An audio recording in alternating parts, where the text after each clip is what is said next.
उत्तराखंड की पहाड़ियों में बसा एक छोटा सा गांव पहाड़ अपने सुंदर दृश्यों के लिए जाना जाता था। लेकिन पिछले 2 महीनों से वहां एक अजीब सा सन्नाटा था। गांव के 8 लोग रहस्यमय परिस्थितियों में मारे जा चुके थे। न किसी के शरीर पर कोई घाव था, न कोई जहर, बस चेहरा ऐसा जैसे कि किसी ने डर से जान निकाल ली हो। गांव के लोगों ने इसे कहर का नाम दिया था। एक आत्मा जो हर अमावस्या की रात को किसी एक को उठा ले जाती थी। दिल्ली से एक पत्रकार रिया वर्मा, उसे यकीन नहीं था कि भूत प्रेत जैसी चीजें होती है। उसका इरादा था कि वो गांव जाकर सच का पता लगाए। रिया ने अपने कैमरामैन अर्जुन के साथ गांव का सफर शुरू किया। रिया ने कहा, अर्जुन, अगर ये लोग डर के मारे झूठ बोल रहे हैं तो हम एक्सपोज करेंगे। अगर कुछ है भी तो कोई सीरियल किलर होगा। अर्जुन हंसते हुए, या फिर भूत खुद इंटरव्यू देगा। गांव में दोनों का स्वागत डर से कांपते चेहरों ने किया। गांव का प्रधान भोला सिंह बूढ़ा मगर समझदार आदमी था। उसने दोनों को रात में घर से बाहर न निकलने की चेतावनी दी। भोला सिंह ने कहा, बिटिया, यहाँ विज्ञान नहीं, आस्था चलती है। कहर जब आता है तो चीखें नहीं सुनाई देती, बस सन्नाटा फैलता है और कोई लौट के नहीं आता। रिया ने हंसते हुए उसे धन्यवाद दिया, लेकिन मन ही मन सोचा, ये सब डर की कहानियां हैं, सच्चाई सामने लानी होगी। पहली रात को रिया और अर्जुन गांव के एक खाली घर में रुके। कैमरा सेट किया, रिकॉर्डिंग चालू की और खिड़की से बाहर की निगरानी शुरू कर दी। घड़ी में 12 बज आए। आसमान में बादल घिर आए, बिजली चमकी। तभी अर्जुन ने बोला, रिया, वो देखो, मंदिर की तरफ कोई आ रहा है। कैमरे की जूम से देखा, एक लंबी काली परछाई मंदिर की सीढ़ियों से उतर रही थी। उसका चेहरा दिख नहीं रहा था, पर पैर जमीन को नहीं छू रहे थे। रिया के रोंगटे खड़े हो गए। अर्जुन के हाथ से कैमरा गिरते गिरते बचा। रिया ने कहा, ये कोई आदमी नहीं हो सकता। अगली सुबह खबर आई, गांव का एक युवक गोपाल अपने घर में मरा पाया गया। उसका चेहरा काला पड़ चुका था, आंखें बाहर निकली हुई थी। भोला सिंह ने कहा, मैंने कहा था ना बिटिया।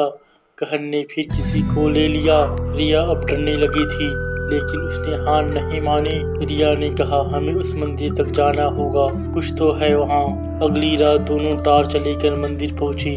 ये एक प्राचीन सी मंदिर था, लेकिन उसमें अब पूजा नहीं होती थी। अंदर खूब अंधेरा और दीवारों पर अजीब सी लिपि में कुछ लिखा था। अर्जुन ने एक दीवार पर खून से लिखा देखा, जो जानना चाहेगा वो जी नहीं पाएगा। तभी मंदिर का दरवाजा खुद ब खुद बंद हो गया। एक भयानक ठंडी हवा चली और पीछे से एक धीमी मगर डरावनी आवाज आई, तुमने मेरी नींद तोड़ी है, अब मौत ही तुम्हारा इनाम है। रिया कांपते हुए पीछे मुड़ी। वहाँ एक लंबी छाया खड़ी थी, जिसकी आंखों से काला धुआं निकल रहा था।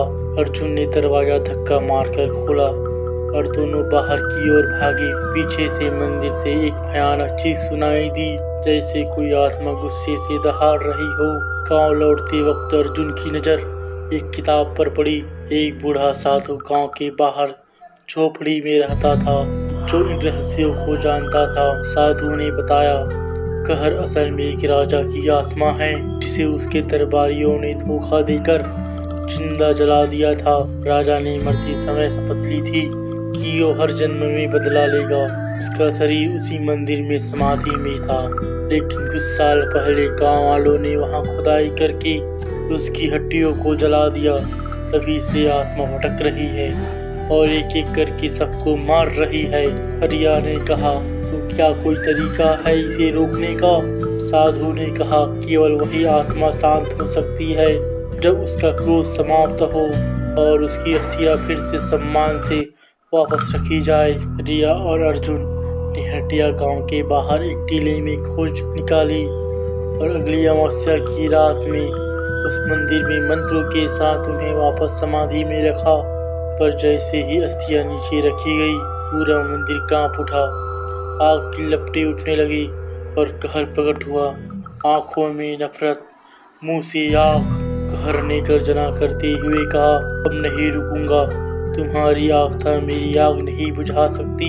रिया ने चिल्लाकर कहा, अगर तुझे इंसाफ चाहिए तो ले ले, और मासूमों की जान मत ले। कुछ पल के लिए कहर ठिठक गया और फिर उसकी आंखों से आंसू की एक बूंद गिरी। अगली ही पल वो आग में समा गया और हवा शांत हो गई। गांव में सब कुछ सामान्य हो गया। रिया और अर्जुन ने रिपोर्ट बनाई और दिल्ली लौट आए। रिया के कमरे में आखिरी फुटेज थी। कहर की आंखें जो जलती आग में भी उसे घूर रही थी। अर्जुन ने धीमी आवाज में कहा, रिया क्या यह सच में खत्म हुआ? रिया ने कोई जवाब नहीं दिया।